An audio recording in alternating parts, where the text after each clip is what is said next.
Olá, olá, olá! Bora para o 49º episódio do IUCast. Hoje a gente vai continuar o assunto do episódio anterior. A gente vai fazer o que comer no verão parte 2, porque agora a gente vai falar do verão seco, né? Quais são os cuidados, alimentação, rotina que a gente tem que ter e fazer durante esse período, né, essa estação, no caso dela ser um verão muito seco na região em que você vive. Então, bora lá entender a diferença entre um tipo de verão e outro. Como eu já falei no episódio anterior, o verão, ele já é uma estação que naturalmente faz com que a gente perca tecidos, né? É um momento de enfraquecimento do nosso organismo, porque por conta do excesso de sol lá fora, né? Esse mesmo sol que faz com que a maioria das plantas queimem, né? A gente não tem tanta oferta de vegetais como em outras estações, como numa primavera, por exemplo, ou no outono, a gente tem um pouquinho menos. Principalmente a gente percebe até que as folhas não são tão bonitas, né? A gente tem ali uma oferta de alface, de, sei lá, selga, tal, mas é um pouquinho mais difícil, elas estragam mais rápido, a gente tem que ter ali um manejamento diferente, porque, né, existe esse enfraquecimento do solo, esse enfraquecimento da natureza como um todo, por conta desse excesso de fogo, né? Esse sol muito forte. E também a mesma coisa acontece no nosso organismo. A gente tem essa perda também tecidual, essa perda nutricional. Isso é normal, acontece mesmo. Por isso que a gente falou lá, né, na estação do inverno, quanto é importante a gente se nutrir bem no inverno, ganhar um pouquinho de peso realmente, ter uma nutrição bem feita, para que quando chegue no verão, essa depressão de tecidos que naturalmente vai acontecer não seja tão severa a ponto de causar um problema no nosso organismo. Só que aí temos uma questão muito importante. Quando acontece essa depressão de tecido natural, naturalmente a gente tem um leve agravamento de vata dosha, tá? Sempre, mesmo que seja um verão úmido. Por quê? Porque toda depressão de tecidos, né, todo o espaço que a gente abre no organismo, a perda de tecido é o quê? Abrindo espaço no organismo. Então, toda essa perda de espaço, de nutrição, acaba gerando um leve agravamento de vata. Quando esse verão é muito úmido, né, a gente tem essa questão toda do pitta também, geralmente a gente acaba tratando mais o pitta, porque ele é quem apresenta mais problema, né? Mas pode ser também que você, desequilibrando o pitta, esse excesso do fogo de pitta resseque demais o ar, o espaço, né? Resseque demais o dosha vata e faça com que o dosha vata agrave mais ainda e cause problemas. E aí a gente tem que tratar esse vata principalmente, tá? Então pode acontecer sim, por isso que eu sempre falo que a autoobservação é muito importante. Pode acontecer sim do seu problema maior de agravamento, de desequilíbrio, seja em vata no verão, tá? Isso não é incomum. Isso é muito importante de entender. Então, se você tiver sintomas de secura ou constipação, ou seja, prisão de ventre, fezes muito secas, você vai no banheiro todos os dias, mas as suas fezes são duras, secas, difíceis de sair. Se você sente ressecamento, tosse, né, aquela tosse seca, ressecamento na garganta, muita dor de cabeça ou dor aleatória no corpo sem ter um motivo, se você fica com a mente muito avoada, se você se sente muito enfraquecida mesmo, você começa a perder muito peso, né, perder peso em excesso, isso tudo vai te indicar aí um agravamento de vata e esse vata vai precisar ser cuidado e ser tratado, tudo bem? E aí vem a questão do verão seco. Se o verão, da onde você está, for seco, aí você tem um problema ainda maior, porque além da depressão de tecidos que já vai agravar a vata, desse enfraquecimento natural, essa diminuição de fogo para fazer homeostase, né? Tudo isso vai acabar gerando um aumento de vata. Se o verão for seco, aí acabou. Esquece que raramente o problema vai ser o pitta. E assim, muito mais raramente o problema vai ser o kapha. Você vai ter problema de pitta ou de kapha se você tiver uma alimentação muito pró-pitta e pró-kapha. Caso contrário, quem vai agravar, quem vai causar problema vai ser o vata dosha, tá? Por quê? Por causa dessa secura. Mesmo que seja um ambiente quente e ele tenha frieza, que é o oposto, não é o suficiente para deixar ele equilibrado. A secura, que é uma qualidade muito forte dele também, vai fazer com que ele agrave, e o enfraquecimento, a depressão de tecidos, não conseguir comer direito, tudo isso vai fazer com que ele agrave ainda mais e chegue no estado patológico, e realmente é um problema que a gente precisa tratar, tá? Então, pra gente evitar isso, a gente vai trazer pra alimentação coisas que nutram o organismo. Então, a gente vai trazer sabores doce, ácido e salgado, com uma ressalva muito importante: muito mais sabor doce que qualquer outro. Por quê? Porque se tiver alguma questão de pita, vai ser, né, o sabor doce, ele é muito bom para pita também. Então você consegue equilibrar tanto vata quanto pita se você tiver uma alimentação prioritariamente doce. E aí você traz o salgado, mas não em exagero, e você traz o sabor ácido. Então você pode comer uma frutinha mais ácida, colocar um azeite na sua comida, um vinagre, mas em pouca quantidade, não em excesso. Mais um pouquinho, tudo bem, porque a gente tá falando aí de um tratamento de vata dosha. E esses sabores, eles são sabores mais nutritivos, segundo a Ayurveda. São sabores que a gente considera anabólicos, anabolizantes, né? Ou seja, sabores que aumentam tecido, que fazem a gente criar tecido corporal.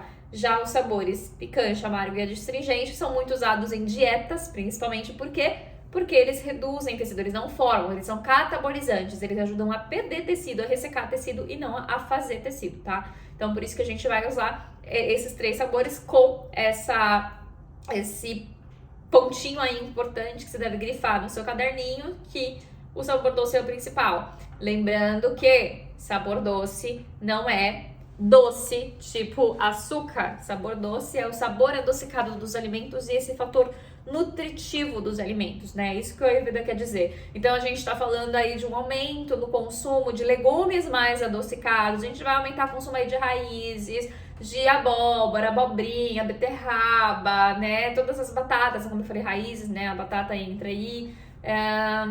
Que mais? Todos esses legumes, que a cenoura, por exemplo, né? Que são docinhos, tá? E vai entrar também, por exemplo, arrozes de todos os tipos. Você pode brincar com todos eles. Você pode comer arroz branco, arroz integral comum, integral cateto, vermelho. Vermelho é o melhor de todos, segundo a Ayurveda. Arroz negro também é muito bom. Então, assim, brinca com todos os tipos de arroz. Né? Aqui na Argentina a gente tem o arroz yamani, que é um arroz meio bolinha, que é uma delícia. E não sei, aí no Brasil se tem ou não me lembro de ter visto. Enfim, arroz para risoto, que é mais cremosinho, né? O carnaroli, arbóreo, você vai brincando com todos. Usa todo tipo de arroz, o arroz é super nutritivo. Também usar, por exemplo, como leguminosa, priorizar. Use todas as leguminosas, eu sempre falo isso, né? Tem que ter bastante diversidade na alimentação. Mas brinca, né, com as outras leguminosas, mas prioriza, ou seja, tenha mais na sua alimentação, de preferência sempre à noite, como uma forma de comer uma coisa mais leve, use essas, que é lentilha rosa e feijão moyashi, porque além de serem adstringentes, que todas as leguminosas, elas têm um pouco de adstringência, mas a lentilha rosa ou lentilha vermelha, até você também encontra por esse nome, ou o feijão moyashi, na verdade, eles têm o sabor prioritariamente doce. Então, o adstringente ele vem ali bem secundariamente, mas a prioridade é de sabor doce. E aí, então, isso ajuda o quê? A formar tecido. Então, são 2 leguminosas ótimas para você colocar na sua alimentação, para ser a sua proteína da alimentação, sem causar, né, uma sobrecarga para o organismo, porque são super fáceis de digerir, né? E ao mesmo tempo tratar esse vata sem causar ressecamento dele, porque não tem essa adstringência proeminente, beleza? Aí, bebidas em temperatura ambiente ou mornas, né? Se você não tiver com questões de pita, com gastrite, por exemplo, com muita azia, tome mais coisinhas mornas, principalmente próximo das refeições, né? Então, água morna, um chazinho morno próximo das refeições para ajudar esse fogo digestivo a funcionar, porque o vata agravado vai fazer também com que o fogo digestivo caia, vai ficar com fogo digestivo irregular, tá? Então, manter esse fogo digestivo bom é muito importante. Então, usar essas coisas mais morninhas é legal, ou temperatura ambiente.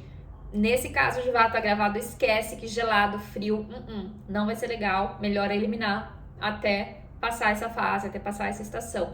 Então, usar aí os chazinhos mornos, água morna ou temperatura ambiente é melhor. Coisas que você pode colocar, né? Gengibre em pó. Gengibre é muito bom porque é quente, vai ajudar então esse vata a se equilibrar. Porém, em pó, lembrando que o gengibre in natura, ele resseca o organismo, né? Ele acaba tendo esse karma que a gente fala, essa ação de ressecar o organismo. Então é legal a gente consumir mais o gengibre em pó. Aí também a gente pode entrar com erva doce, chazinho de erva doce, ou temperar a comida com erva doce. Eu gosto bastante de colocar erva doce na lentilha rosa, eu acho que combina bastante. E no arroz, às vezes eu coloco também, fica muito gostoso. Na abobrinha, lembrei também que é outra coisa que eu às vezes coloco um pouquinho de erva doce, aquela do chá mesmo, e fica maravilhoso. Então você pode testar, é um super alimento. Pimenta do reino, né? Pimenta preta, cominho, muito legal. Pode usar o cardamomo também nesse caso do vata.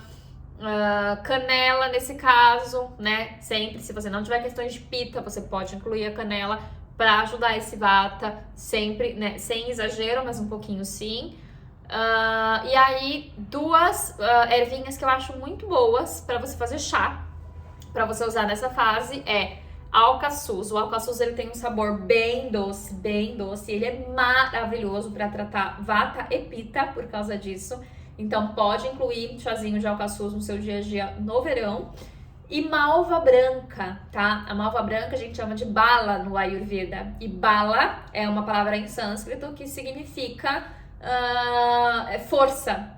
Que é também usada, por exemplo, em Bala Chikitsa, que é a área do Ayurveda que se destina a cuidar de crianças. Por quê? Né? A criança é essa força, essa potência.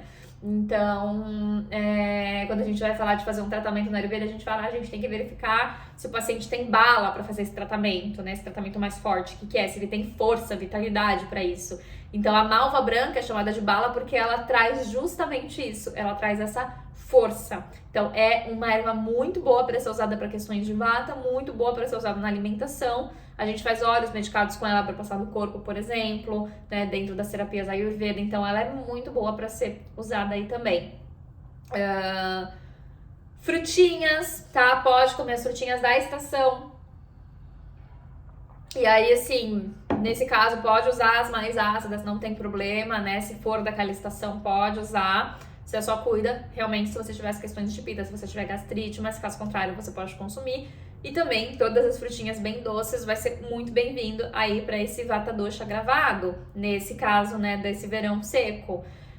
E também, se você perceber que o teu Agni tá muito ruinzinho, o teu poder digestivo tá muito ruim, você usar essas frutinhas cozidas com as especiarias que eu falei, vai ser muito bom. Então, colocar um gengibre em pó, um cardamomo, uma canela, vai ser maravilhoso, tá?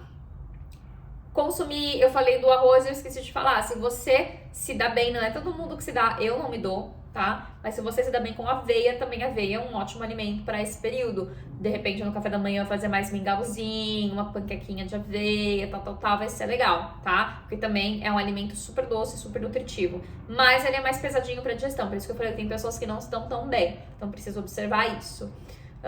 Linhaça é uma semente que ela é muito quente, então ela pode ser boa pro vata também. O próprio tahine, né, consumir o tahine ele também pode ser legal, sem exagero. O tahine é assim, no máximo uma colherzinha rasa por dia, não é pra comer um monte, tá?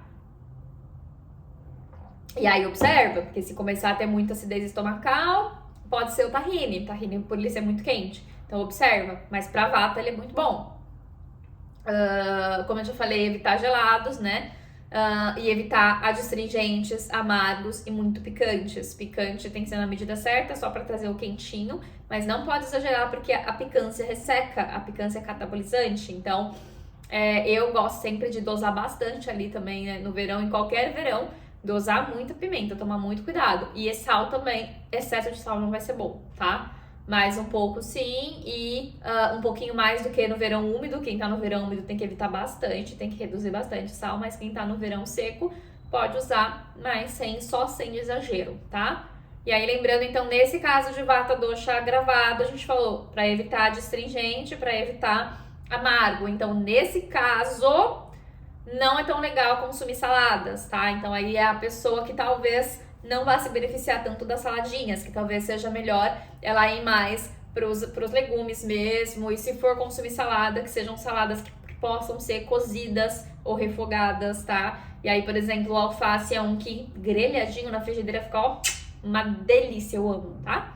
Então, fica aí a dica. Mas evitar ali, se for comer uma saladinha crua, aí sim, nesse caso, uma rúcula que tem uma picância, que tem uma pegada um pouquinho mais quente, pode ser mais legal do que se você for comer um pratão de alface, entendeu? De repente você vai ter um monte de gases por causa disso, porque você vai agravar ainda mais o teu vata. E também evitar as outras leguminosas, como eu falei, pode consumir, mas consumir menos. Consumir mais da lentilha rosa e do feijão moyashi e menos das outras. Por quê? Porque as outras são mais adstringentes. O feijão nosso comum carioca, branco e tal, eles acabam sendo bem adstringentes.